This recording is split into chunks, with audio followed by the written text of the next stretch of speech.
जय गुरु जी, शुक्राना गुरु जी। जय गुरु जी संगत जी। आइए संगत जी, आज हम जानेंगे कि कैसे हमारे गुरु जी महाराज ने अपनी संगत को संतान सुख का आशीष दिया, कैसे उन्हें ब्लेस किया। जय गुरु जी, शुक्राना गुरु जी।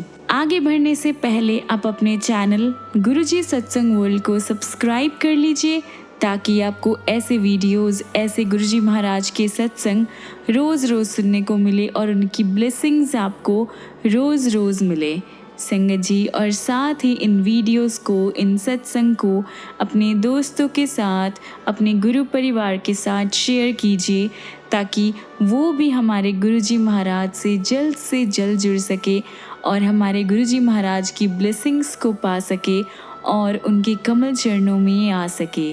जय गुरु जी, शुक्राना गुरु जी।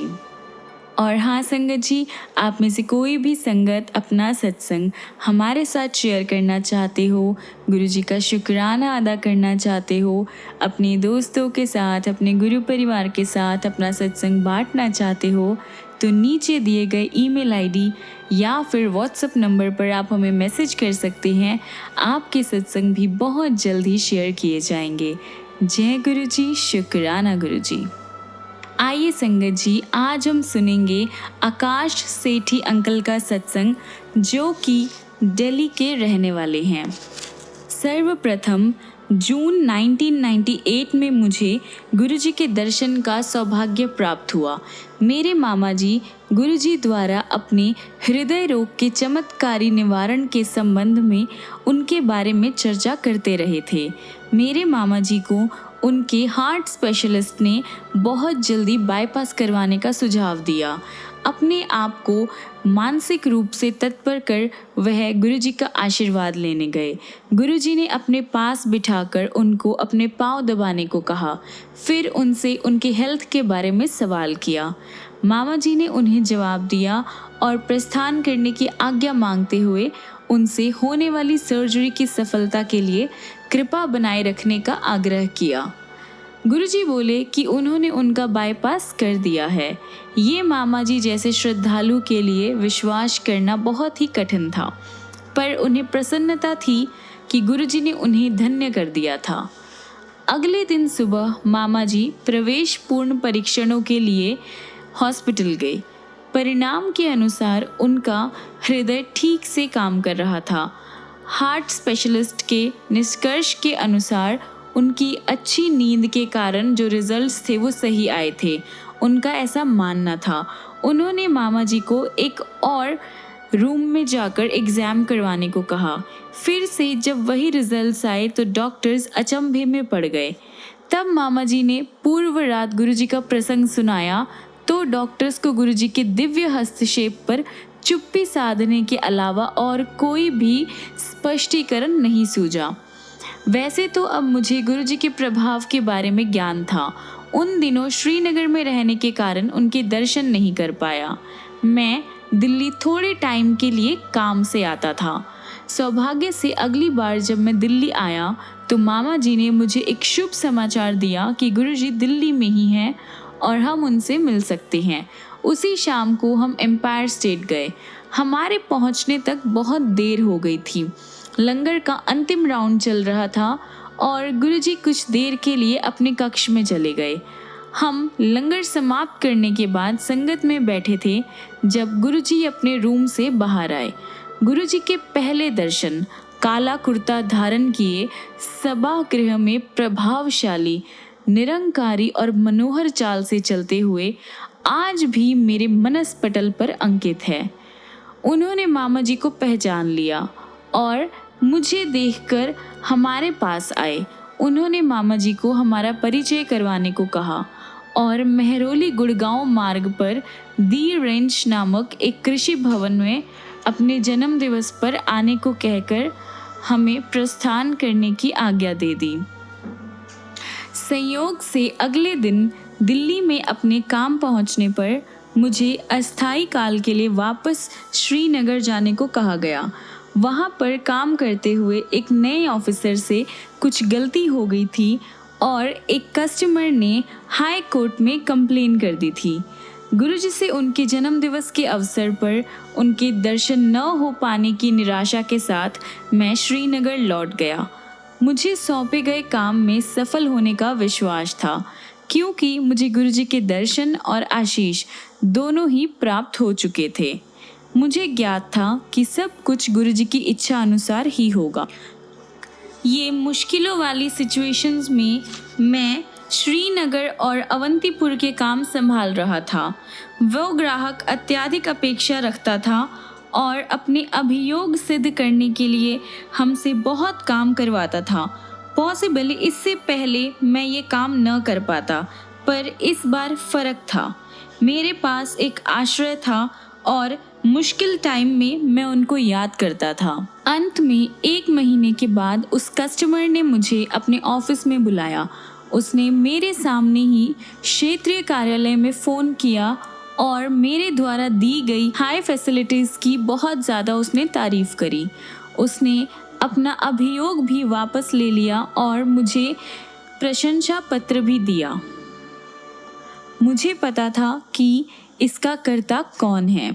गुरुजी के फिर से दर्शन होने की उत्सुकता के साथ मैं दिल्ली वापस आ गया।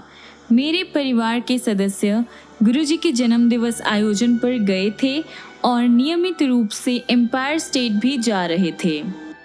उन्होंने गुरुजी के जन्मदिवस के अवसर पर उपस्थित बहुत सारे भक्तों और उनके बारे में बताया जिनकी गुरुजी ने हेल्प करी थी। मैंने सोचा, क्या वह हमें संतान सुख का आशीष देंगे?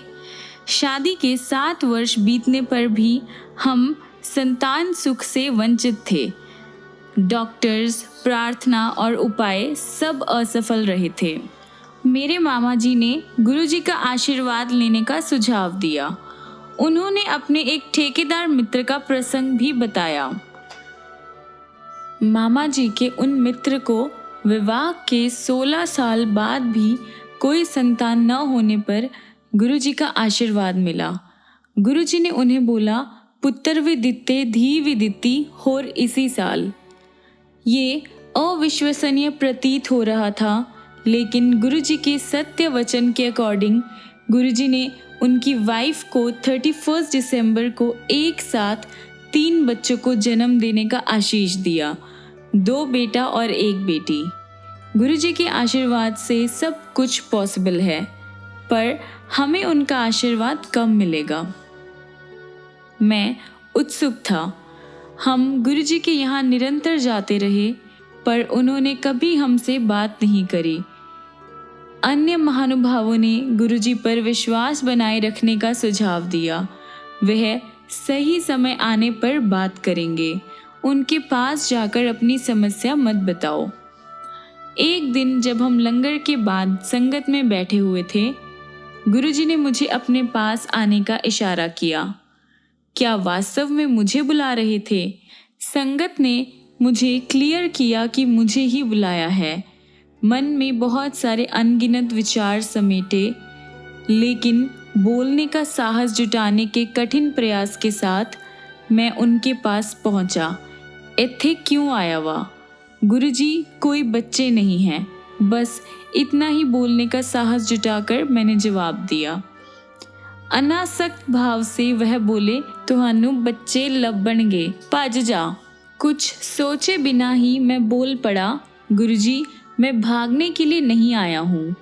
गुरुजी मुझे देखकर बोले, चंगा, 8वें दिन आता रही। इस बात ने मुझे बहुत ही विस्मित कर दिया। गुरुजी को कैसे पता कि हर 8वें दिन आना ही मेरे लिए कंफर्टेबल है। उस टाइम मैं 8 दिन के पाली चक्र में काम करता था। 2 दिन सुबह, 2 दिन दिन में और 2 दिन रात को, और फिर 2 दिन की छुट्टी।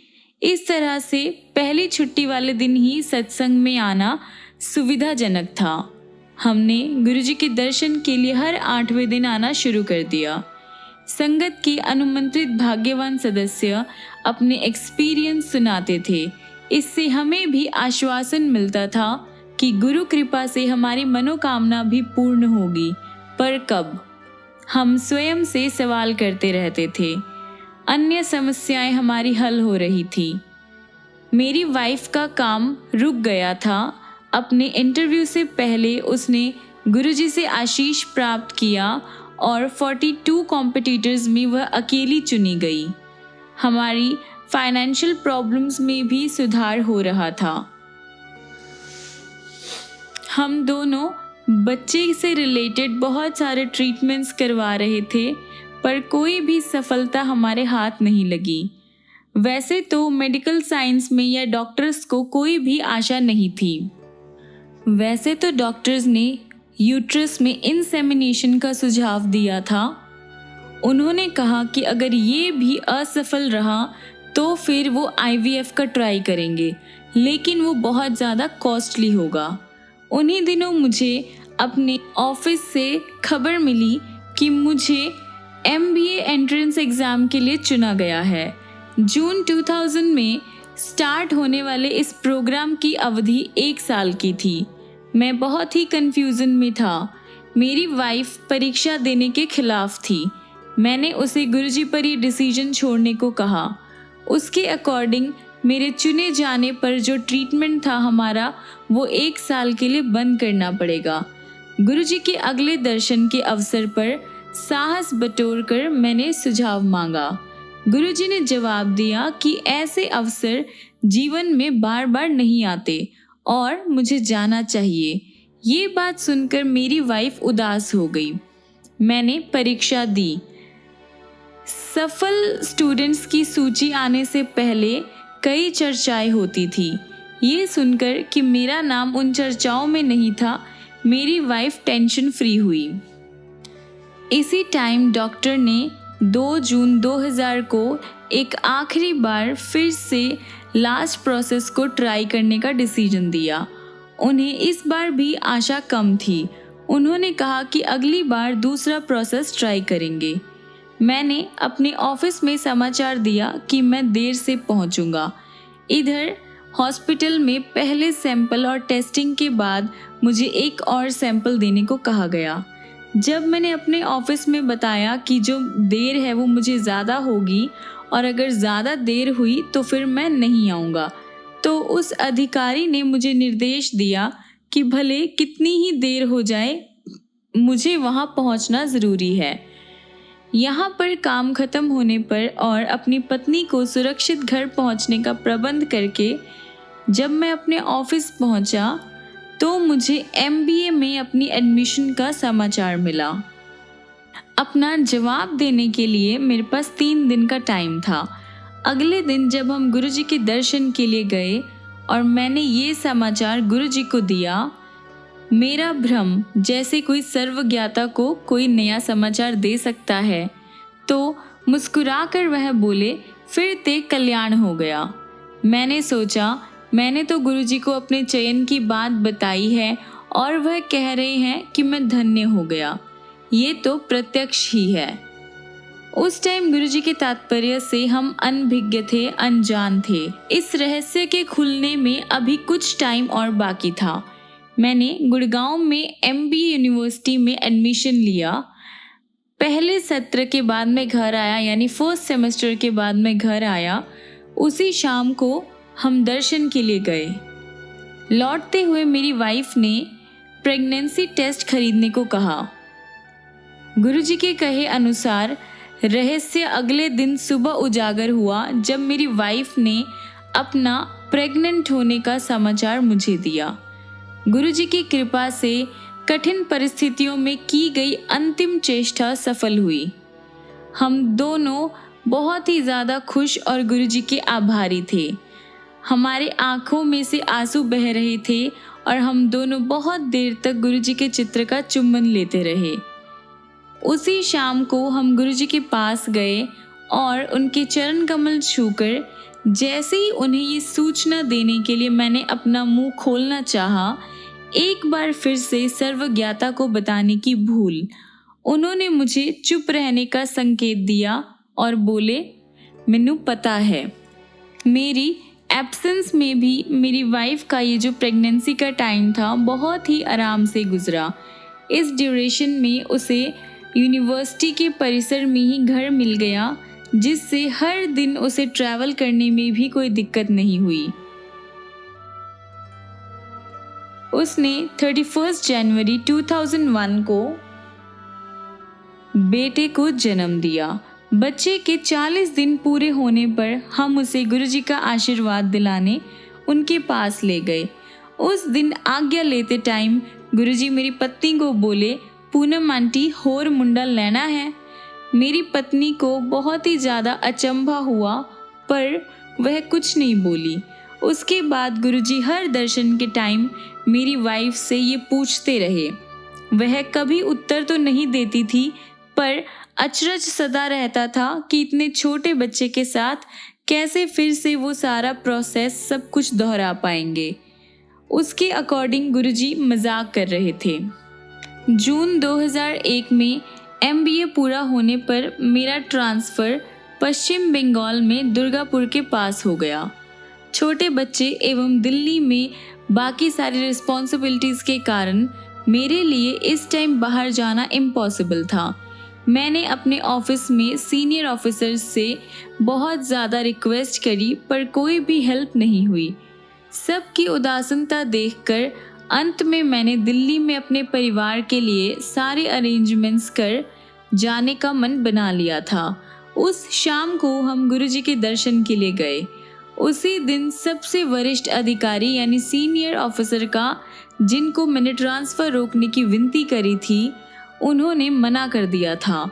उस दिन भी गुरुजी ने मेरी वाइफ को देखकर अपना वही सवाल दोहराया, पूनम आंटी होर मुंडा लेना है। मेरी पत्नी ने तत्काल जवाब दिया, यदि मेरे पति विस्थापित होकर चले गए तो मुझे पुत्र कहाँ से मिलेगा। गुरुजी मुस्कुराकर बोले कि ये तो वास्तव में टेक्निकल प्रॉब्लम है, वह मेरा ट्रांसफ़र रोक देंगे। हम उनके कमल चरण स्पर्श करके घर आ गए।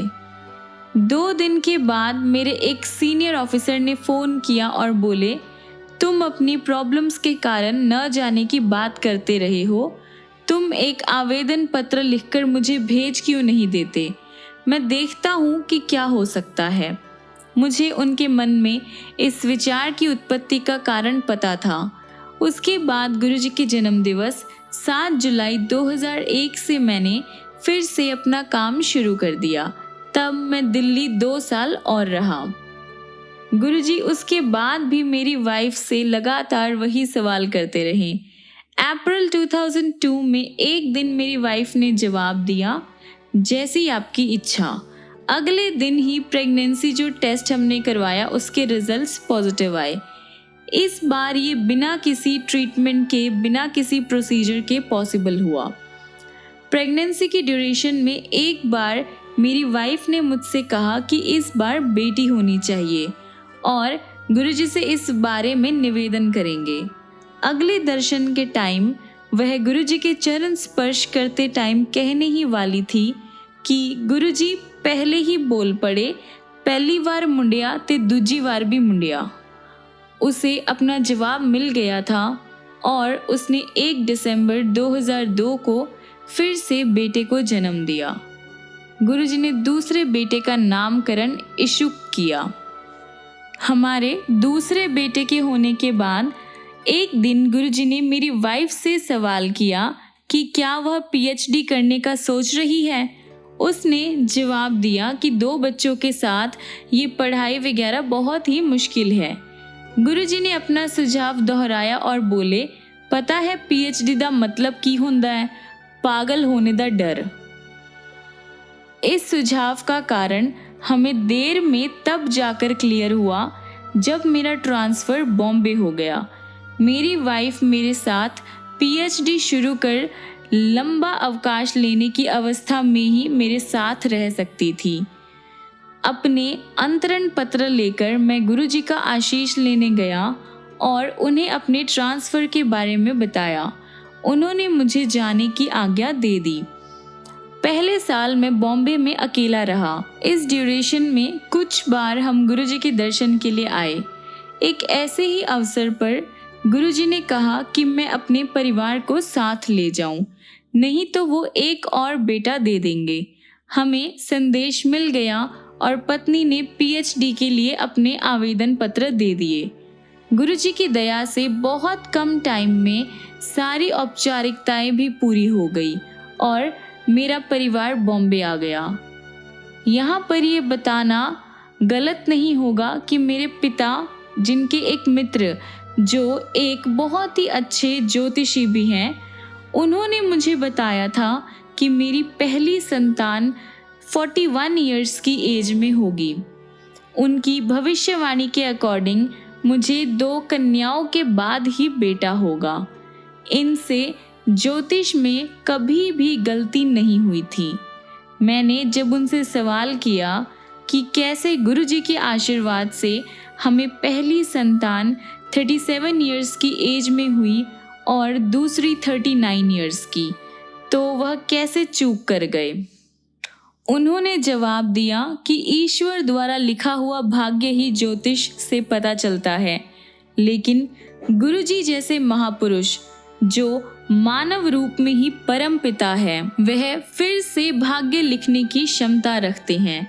अतः इसमें कोई डाउट नहीं होना चाहिए कि हमारे प्रारब्ध कर्म को बदलने वाले स्वयं भगवान के अलावा कोई और नहीं हो सकता। सितंबर 1999 में हम अपने वाहन में शिमला गए थे। अपनी डे ड्रीमिंग की आदत के कारण मैं कभी भी अच्छा ड्राइवर नहीं रहा हूँ।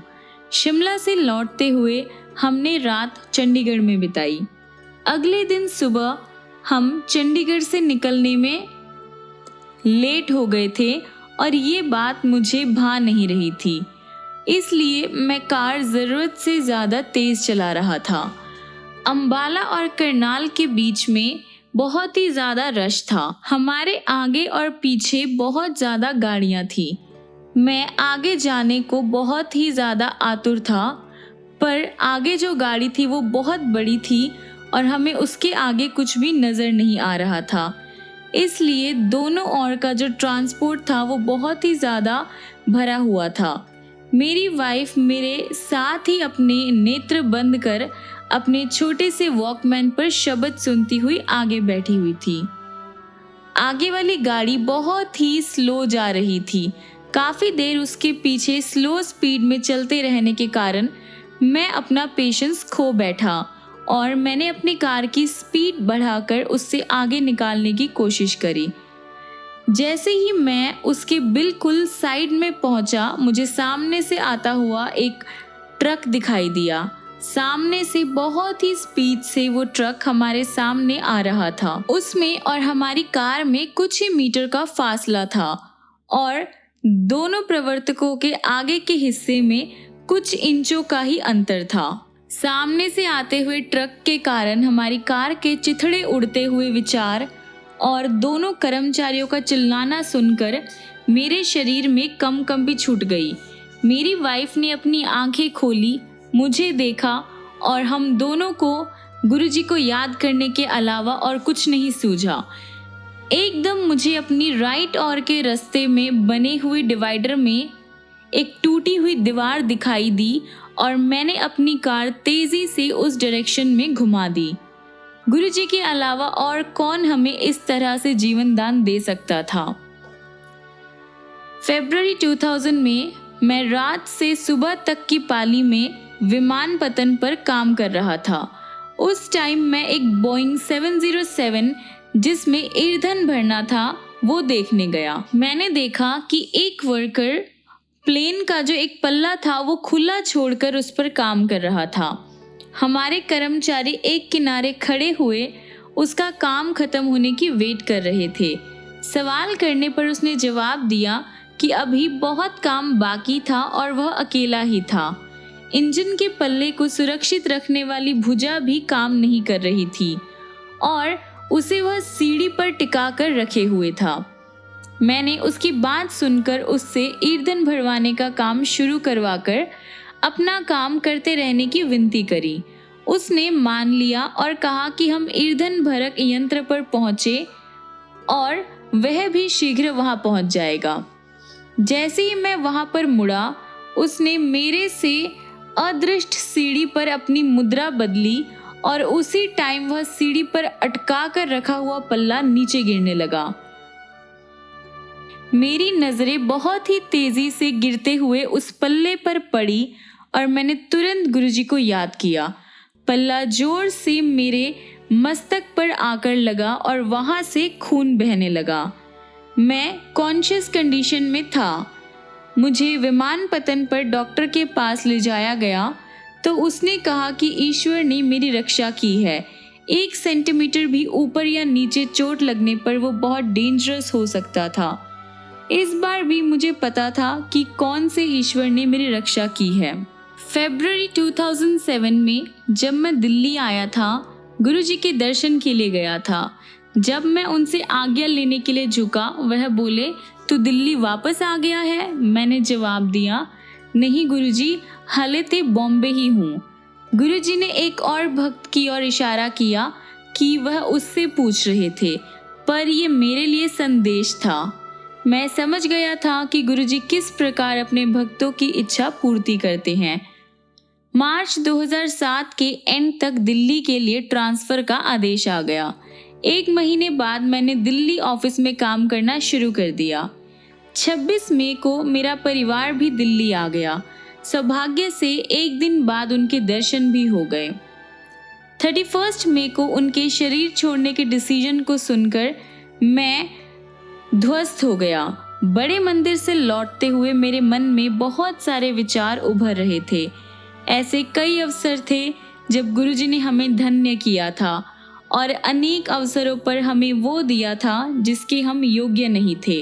अब क्या होगा? अब कौन हमारा ध्यान रखेगा? वैसे तो इन सवालों का मेरे पास कोई जवाब नहीं था, लेकिन जिन्होंने सदा हमारी आवश्यकताओं को, शंकाओं और प्रार्थनाओं का जवाब दिया था, उनके पास इसका भी समाधान था। ये मुझे कुछ दिनों में पता लगने वाला था। ईयर 2005 से मैं इंटर कॉर्पोरेट बिजनेस कंपटीशन में भाग लेता रहा था। इस साल 2007 में मैं क्षेत्रीय प्रतियोगिता दिल्ली में 1 से लेकर 2 जून को, जो कि आयोजित था, गुरुजी की महासमाधि के बाद मुझे लगा कि अपना सर्वस्व देना संभव नहीं है।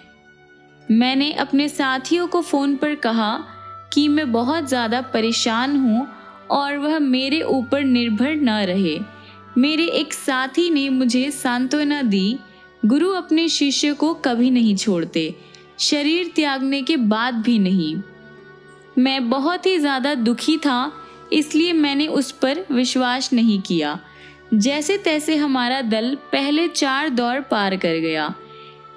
अंत वाले राउंड में हमने कुछ विपत्तिपूर्ण निर्णय लिया, जिससे हम अंतिम निर्णायक चरण में प्रवेश कर सके।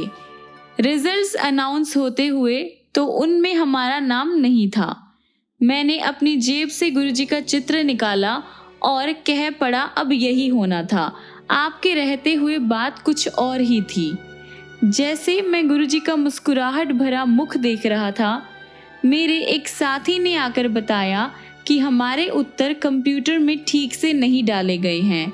हमने आयोजकों को जाकर उनकी गलती बताई और इसके बाद हम एंड वाले राउंड में पहुंच गए। उसके बाद सफलता हमारे साथ बनी रही। 6 जून 2007 को जब हमें 2nd पोजीशन मिला और उसके बाद सितंबर में आयोजित एशिया पैसिफिक कंपटीशन में भी 2nd पोजीशन ही मिली। गुरुजी ने हमें बता दिया था कि उनकी दया अब भी उनकी संगत के साथ है। हम अपने दोनों बच्चों को अच्छे कॉलेज में एडमिशन करवाने के लिए बहुत उत्सुक थे। वैसे तो हम अलग सूत्रों के द्वारा प्रयास कर रहे थे, पर उसमें कोई भी हमें सफलता नहीं मिली। एंड में मैंने गुरुजी से सवाल किया, आपने 2 बेटे दिए हैं तो इनको अच्छे कॉलेज में एडमिशन क्यों नहीं दिला देते? इसका जवाब भी मुझे बहुत जल्दी मिल गया। दोनों बच्चों को दिल्ली के सबसे अच्छे कॉलेज में से एक में एडमिशन मिल गया। मैंने परमपिता गुरुजी के साथ अपने एक्सपीरियंस को बहुत ही सारांश में लिखा है। मैं यह हार्दिक कृतज्ञता और आदर से यहीं समाप्त करता हूँ। ओम श्री गुरुदेवाय नमः। प्रार्थना है कि गुरुजी सदा हमारे और सब भक्तों पर सुख, सौभाग्य और सुबुद्धि की वृष्टि करते रहे। और हमें सदा उनके भक्त होने के योग्य बनाए रखे। जय गुरु जी, शुक्राना गुरु जी। आइए संगत जी, हम अपने आज के सत्संग को यहीं पर विराम करते हैं और ख़त्म करने से पहले गुरु जी महाराज का मंत्र जाप करते हैं। ओम नमः शिवाय, शिव जी सदा सहाय। ओम नमः शिवाय, गुरु जी सदा सहाय। ओम नमः शिवाय, शिव जी सदा सहाय। ओम नमः शिवाय, गुरु जी सदा सहाय। ओम नमः शिवाय, शिव जी सदा सहाय। ओम नमः शिवाय, गुरु जी सदा सहाय। जय गुरु जी, शुक्राना गुरु जी। संगत जी, मिलते हैं अगली वीडियो में गुरु जी के ऐसे बहुत सारे चमत्कार लेकर, बहुत सारी ब्लेसिंग्स लेकर। तब तक के लिए गुरु जी आपको ब्लेस करते रहें, ढेर सारा प्यार करें, बहुत सारी खुशियाँ दे, बहुत सारी ब्लेसिंग्स दे। जय गुरु जी, शुक्राना गुरु जी। जय गुरु जी संगत जी।